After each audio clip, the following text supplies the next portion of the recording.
राधे। ओम नमः शिवाय। पंचमुखी शिव की पूजा अर्चना और शिवार्चन विधि।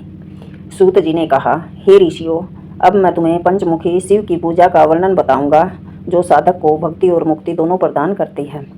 साधक को सबसे पहले निम्न मंत्रों से उन देवों का आवाहन करना चाहिए। ओम भूर्विष्णुवे आदिभूताय सर्वाधराय मूर्तये स्वाहा।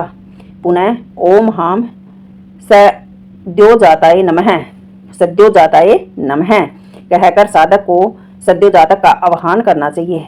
इन सद्योजातक की 8 कलाएं कही गई हैं। उनका नाम है सिद्धि, रिद्धि, सुधि, लक्ष्मी, मेधा, कांति, शवधा और स्थिति। सद्योजात की पूजा करने के पश्चात ओम सिद्धे नमः इन मंत्रों से उन सभी 8 सिद्धि कलाओं की पूजा करने का भी विधान है। इसके पश्चात ओम हरिम वामदेवाय नमः इस मंत्र से साधक को वामदेव की पूजा करनी चाहिए। वामदेव की 13 कलाएं हैं, जिन्हें रजा, रक्षा, रति, पाल्या, कांति, तृष्णा, मति, क्रिया, कामा, बुद्धि, रात्रि, त्रासनी तथा मोहनी कला कहा जाता है।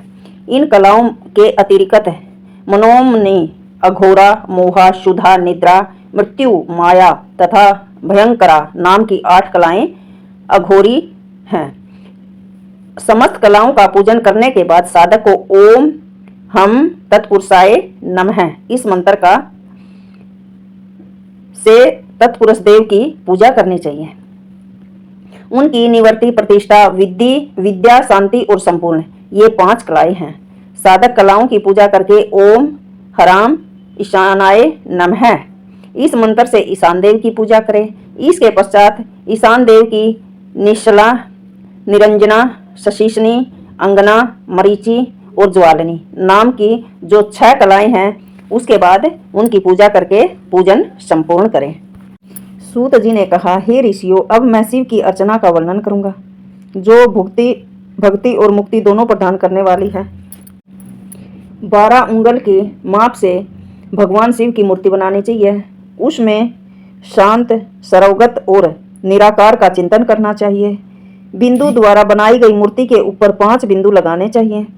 जो शिव का मुख है वह छोटे आकार में होना चाहिए और नीचे की ओर मूर्ति के अनुसार बिंदी लगाकर बड़े बड़े अंग बनाने चाहिए। मूर्ति के अधोभाग में 6ठा बिंदु विसर्ग के स्थान पर होना चाहिए। जो अस्त्र है, इसके साथ हरोम लिख देना चाहिए। यह महामंत्र है और संपूर्ण अर्थों को देने वाला है। साधक मूर्ति के अर्धभाग से लेकर मूर्ति के चरणा पर्यंत तक, आगे से लेकर ऊपर से लेकर और नीचे मतलब चरणों तक हाथों से स्पर्श करता हुआ महामुद्रा दिखाएं। इसके बाद संपूर्ण अंगों में न्यास करन्यास आदि करें।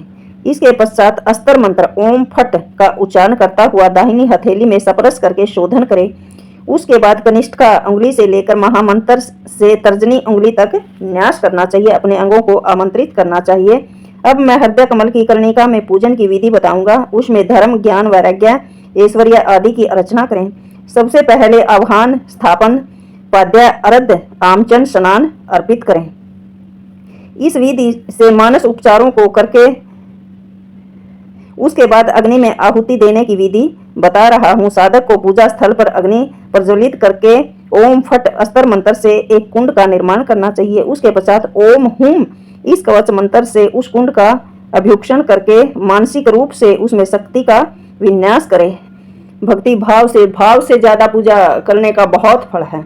उसके बाद साधक को हृदय अथवा शक्ति कुंड में क्रमशः ज्ञान रूपी तेज तथा अग्नि का विन्यास करना चाहिए। उसके पश्चात अग्नि के निष्कृति संस्कार को छोड़कर गर्भदान आदि समस्त संस्कार करने का विधान है। निष्कृति या मोक्ष संस्कार आहुति के पश्चात किया जाता है, इसलिए आहुति से पहले उस संस्कार का निषेध है। समस्त संस्कारों के बाद साधक को उस प्रज्वलित अग्नि में समस्त देवों के साथ मानसिक रूप से शिव की आहुति देनी चाहिए। तदंतर नीलकंठ शिव का पूजन करना चाहिए। इस अग्नि कोण में अर्धचंद्राकार का कल्याणकारी एक अग्नि कुंड भी बनाना चाहिए। इसके पश्चात अग्नि देवता के अस्त्रों से युक्त हृदय आदि में न्यास करने का विधान है। उसके बाद मंडल के अंतर्गत बने हुए कमलों की कर्णिका पर सदाशिव की तथा दिशाओं में अस्त्र की पूजा करें। अब श्रेष्ठ पंच तत्वों में स्थित पृथ्वी, जल आदि तत्वों की बात बताई जाती है। इन दोनों शांतियों के लिए पृथक पृथक अलग रूप से 100 आहुतियां 5 बार देनी चाहिए। इसके पश्चात साधक पूर्ण आहुति देकर प्रसन्नता पूर्वक भगवान शिव का ध्यान करें।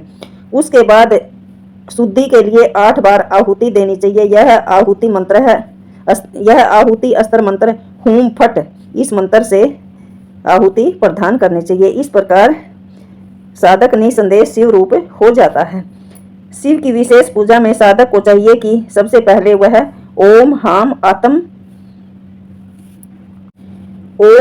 आत्म तत्वाय स्वाहा, ओम हरिम विद्या तत्वाय स्वाहा तथा ओम हुम शिव तत्वाय स्वाहा ऐसा उच्चारण करके आमचन करना चाहिए। इसके पश्चात उसे मानसिक रूप से अपनी इंद्रियों को स्पर्श करना चाहिए। उसके बाद भस्म धारण और क्रिया को संपन्न करना चाहिए। ओम हाम पर पितामहेभ्यः स्वधा, ओम हाम माता महेभ्यः स्वधा, ओम हाम नमः सर्व मातृभ्यः स्वधा, इन मंत्रों से आहुति देनी चाहिए। इसी रीति से पिता, पितामह, वृद्ध माता आदि का प्रणाम करना चाहिए। इसके बाद आमचन और मार्चन करके साधक को शिव के गायत्री मंत्र का जप करना चाहिए।